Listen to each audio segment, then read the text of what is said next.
Les éditions Michel Lafon vous offrent des témoignages, des biographies, des trailers, des best-sellers, des beaux livres et de la littérature jeunesse. Découvrez le régime des filles qui ont toujours faim de Lisa Lillian. Un succès phénoménal aux États-Unis, entièrement validé par médecins et diététiciens. Le régime des filles qui ont toujours faim propose un plan d'action sur 4 semaines pour nous aider à mincir tout en mangeant sans restriction ni culpabilité. Plus qu'un livre de régime, un véritable coach d'alimentation pour réapprendre à se faire plaisir. Les éditions Michel Lafon, un large éventail de lectures pour tous les goûts, pour toutes les passions. Vous écoutez Samedi de lire avec l'auteur invité d'Amélie Boivin-Enfield. On est maintenant rendu au moment de l'émission où je présente à mon auteur invité de cette semaine, Gilles Le Gardinier, les ouvrages que j'ai lus cette semaine. Et on va commencer avec le premier. Qui s'appelle L'art d'être intéressant en 10 leçons. C'est par Jessica Agui.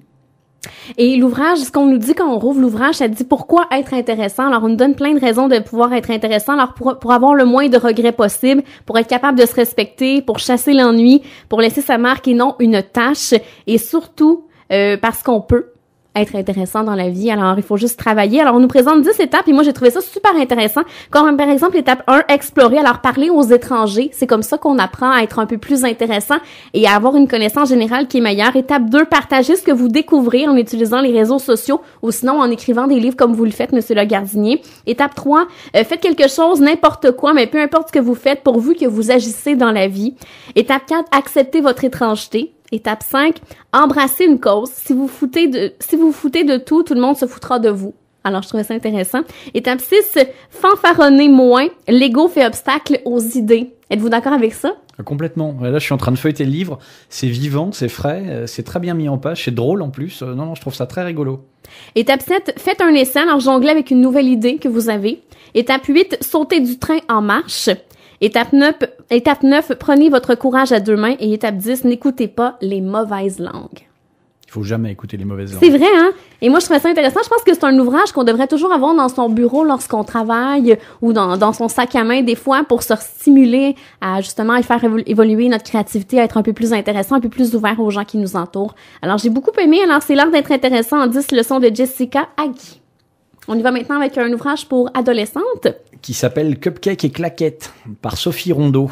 Alors, c'est le tome 4, Le cœur dans les nuages. Alors, c'est l'histoire de 2 jumelles. Alors, Clara et sa sœur Lily. Alors, Clara connaît maintenant l'identité de son admirateur secret parce que Clara, c'est une jeune fille qui adore écrire de la poésie.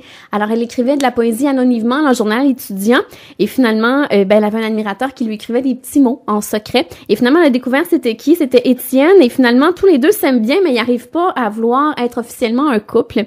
Et de son côté, Lily, bien, elle va vivre quelques petites épreuves. Elle devra, par accident, justement, se mettre de côté la danse parce qu'elle adore danser, Lily. Alors, qui va dans une école de danse. Elle va avoir un accident qui va l'obliger à mettre de côté pendant quelques semaines son plaisir de danser. Et en plus, elle va être obligée de porter des lunettes à son grand désespoir. Mais sa sœur Clara, elle est vraiment contente parce qu'enfin, les gens vont pouvoir savoir qui est Clara, qui est Lily parce qu'ils sont vraiment identiques. Et on va aussi suivre Clara de son côté qui va faire la connaissance d'une jeune autiste. Alors, on parle du trouble de l'autisme dans l'ouvrage et ça va un peu la troubler. Mais finalement, on va apprendre à vivre avec cette jeune fille-là. Et on a aussi la jeune Lily qui, elle, en étant mis de côté un peu avec son truc de danse, va découvrir un autre côté artistique. Elle va créer les costumes pour le spectacle de danse de son école. Alors, un bel ouvrage pour adolescents. Ça parle de plusieurs trucs qui préoccupent les jeunes filles. Et il y aura un 5e tome qui sortira à l'automne 2015. Et c'est comme ça que la série va se terminer. Alors, c'est Cupcake et Claquettes de Sophie Rondeau. On y va avec le prochain? 300 raisons d'aimer New York par Marie-Joëlle Parent. Alors, Marie-Joëlle Parent, qui est une correspondante pour les médias de Québécois depuis 2009, elle habite du côté de New York. Elle est vraiment hyper active sur les réseaux sociaux, surtout sur Instagram, parce qu'elle poste vraiment tout le temps des photos de New York dans différents endroits. Et ce que j'aimais de l'ouvrage, c'est un ouvrage pour les gens qui sont jamais allés à New York, mais également pour les gens qui y vont depuis plusieurs années, qui sont amoureux de la ville ou qui voudraient la redécouvrir, parce que dans l'ouvrage, Marie-Joëlle Parent nous fait découvrir tous les endroits inusités de New York, alors tous les endroits qui ne sont pas touristiques, comme par exemple ses restos préférés, les plus belles rues de New York, les hôtels abordables qui sont bien situés, plein de trucs fort intéressants. Le fait d'une entrevue avec le monsieur qui a créé le logo I Love New York, qui connaît vraiment un succès mondial.